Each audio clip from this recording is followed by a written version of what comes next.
Մինչ Փաշինյանն ու Ալիևը խոսում են խաղաղության մասին, Արցախում շարունակում են ոչնչացնել հայկական մշակութային ժառանգությունը։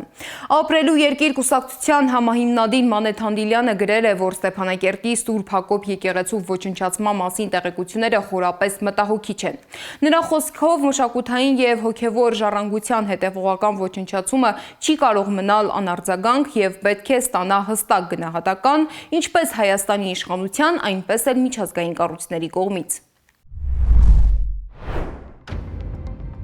Մշակութային եւ կրոնական ժառանգության պաշտպանությունը քաղաքական հարց չէ, խաղաղությանն ընդդեմ սպառնալիք չէ, այլ համամարտկային արժեքներն ու պատմական հիշողությունները չջնջելու արդարացի պահանջ։ Անհանդուրժելի է այս մասին բարձրաձայնելն ու քննադատելը, շահարկել որպես խաղաղության գործընթացներին խոչընդոտող քայլ։ Հակառակը, նաեւ հարևան ժողովրդի արժեքների, մշակույթի եւ պատմության նկատմամբ հարգանքը պետք է լինի իրական եւ կայուն խաղաղության հիմքում։